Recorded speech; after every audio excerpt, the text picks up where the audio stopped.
اچھا، فلسطین کے حوالے سے پاکستان میں جو ایکٹیویٹیز الحمدللہ چل رہی ہیں، بہت ساری مذہبی جماعتیں اس میں کھل کے سامنے آئیں، خصوصاً جو جے یو آئی کا کردار ہے۔ جے یو آئی نے سب سے پہلے فلسطین کے ایشو کو اٹھایا، سب سے پہلے انہوں نے کال دی کہ جمعہ کے نماز کے بعد اس کے اوپر احتجاج کیے جائیں۔ پھر اس کے ساتھ انہوں نے پاکستان میں اب تک 3 بہت بڑے جلسے اجتماعات کیے ہیں، اور کوئی دوسری بڑی سیاسی یا مذہبی جماعت اتنے بڑے اور اتنی بڑی تعداد میں نہیں کر سکی۔ اور پھر اس کے ساتھ ساتھ انہوں نے یہ کال بھی دی کہ ہر صوبے کی جو ہماری جے یو آئی کا اجتماعی نظم ہے، وہ وہاں پہ کم از کم 5 کروڑ کی امداد جمع کر کے فلسطینیوں کے لیے دے۔ اور پھر اس سے بھی بڑا جو اقدام کیا، انیشیٹو کہہ سکتے ہیں، اور پاکستان کی تاریخ میں شاید مجھے اس کی دوسری مثال نہیں ملتی کہ پاکستان کے ٹاپ کی لیڈرشپ جو ہے وہ فلسطینی قیادت سے اس طرح جا کر ملے اور پوری دنیا میں وہ ہائی لائٹ ہو اور اس کی خبریں اس طرح سے آئیں، اور پھر وہاں پہ ان کی جو ملاقات ہوئی ہے، اور سوشل میڈیا پہ ایسی خبریں بھی گردش کر رہی ہیں کہ اس ملاقات کے ساتھ ساتھ مالی امداد جو ہے پاکستان میں الحمدللہ جو جمع ہوئی تھی کروڑوں روپے کی، وہ بھی فلسطینی قیادت تک پہنچائی گئی۔ تو یہ ایک بہت بڑا انیشیٹو ہے، اور بلا شبہ جے یو آئی مولانا فضل الرحمان صاحب اس پر بہت زیادہ مبارکباد کے مستحق ہیں۔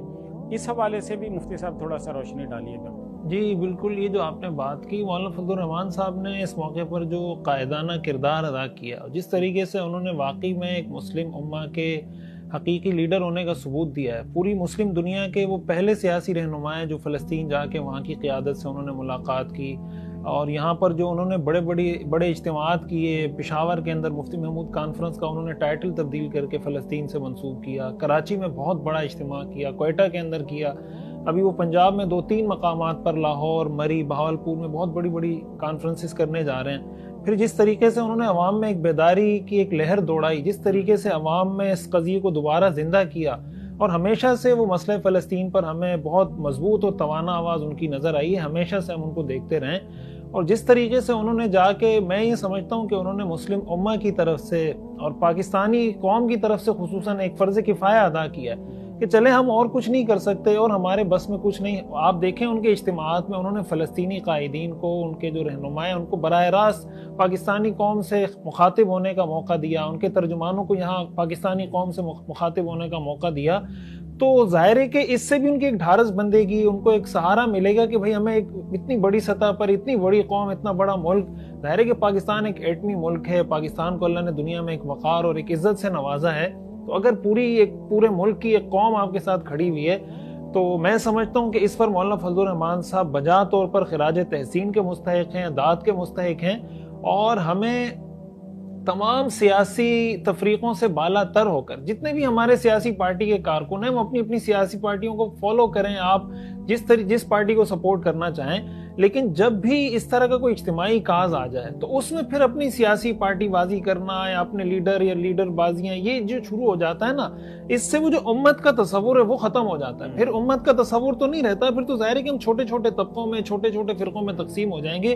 تو اس طرح کے مواقع اللہ کی طرف سے ہمارے لیے ایک امتحان ہوتا ہے کہ کیا ہم اس موقع پر ایک امت ہونے کا ثبوت دیتے ہیں یا نہیں دیتے۔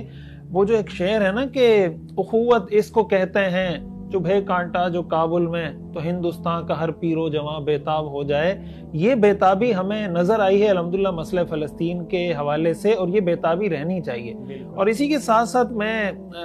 خصوصی طور پہ ذکر کرنا چاہوں گا جماعت اسلامی نے جو رول پلے کیا ہے، سراج الحق صاحب نے جو رول پلے کیا ہے، اور انہوں نے بھی کراچی کے اندر بہت بڑا اجتماع کیا۔ اسی کے ساتھ اسلام آباد میں امریکی سفارت خانے کے باہر انہوں نے احتجاج کیا، اور اس کے علاوہ بھی انہوں نے فنڈ کے حوالے سے کافی محنت اور کافی کوشش کی۔ تو ان کی جو خدمات ہیں، سینیٹر مشتاق صاحب ماشاءاللہ اس طرح کی جو بھی کوئی کام ہوتا ہے امت کا، قوم کا، ملک کا، تو وہ ہمیں بہت آگے نظر آتے ہیں۔ وہ خود مصر پہنچے اور وہاں پر کوشش کر رہے ہیں کہ کسی طرح امداد پہنچانے کی کوشش کریں۔ تو یہ جتنی شخصیات کوششیں کر رہی ہیں، میں سمجھتا ہوں کہ یہ ہمارے لیے ہمارے ہیرو ہیں، اور ہم سب کو ان کو سلام پیش کرنا چاہیے، ان کو سپورٹ کرنا چاہیے، جو ہم ان کی مدد کر سکتے ہیں ہمیں ضرور کرنی چاہیے۔ بالکل۔ اچھا، اور اس موقع کے اوپر اب سوشل میڈیا پہ ایک تھوڑی سی کلیش کسی کیفیت بھی پیدا ہوئی ہے جے یو آئی اور جماعت اسلامی کے جو کارکن ہیں، سپورٹرز ہیں، ان کے درمیان۔ تو میرے خیال میں اس کی حوصلہ شکنی کی بھی ضرورت ہے، کیونکہ فلسطین کی کاز یہ ایک اتنا بڑا مسئلہ ہے کہ پورے عالم اسلام کو متحد ہو کر اس کے لیے آواز اٹھانی چاہیے، اور اس میں اگر کوئی بھی مل رہا ہے یا کوئی بھی مطلب یہ کوئی سیاسی پوائنٹ اسکورنگ کا تو موقع نہیں ہے. تو اس لیے اگر کوئی اچھے کام کر رہا ہے تو اس کے لیے دعا کرنی چاہیے. اور بہت سارے لوگ ہیں جو اس طرح سے شاید ممکن ہے ان کی ایکٹیویٹیز اتنی بڑی ہوں اور اس کے باوجود میڈیا پر نہ آ رہی ہوں. تو اس لیے ہر شخص کے اوپر اچھا گمان رکھنا چاہیے, اس کے لیے دعا کرنی چاہیے, اور اس کو آپس میں کشمکش کا اور محاذ کے طور پر نہیں بنانا چاہیے. جی یہ بہت اہم بات ہے کہ اس طرح کے موقع پر بھی اگر پوائنٹ سکورنگ شروع ہو جائے کہ ہماری پارٹی اس کی پارٹی, بھائی یہ مسلمان ہیں سب, مسلم امہ ہے, جو بھی کام کر رہا ہے نا وہ ہمارے سر کا تاج ہے. وہ کوئی بھی کام کرے, وہ کوئی عام آدمی کرے, وہ کوئی سیکولر پارٹی کا رہنما اس مقصد کے لیے کام کرے, کوئی مذہبی پارٹی کا رہنما اس مقصد کے لیے کام کرے, اگر اس کاز کے لیے وہ کام کر رہا ہے وہ ہمارے سر کا تاج ہے. ہم اس کا احترام کرتے ہیں, اس کی خدمات ہمارے لیے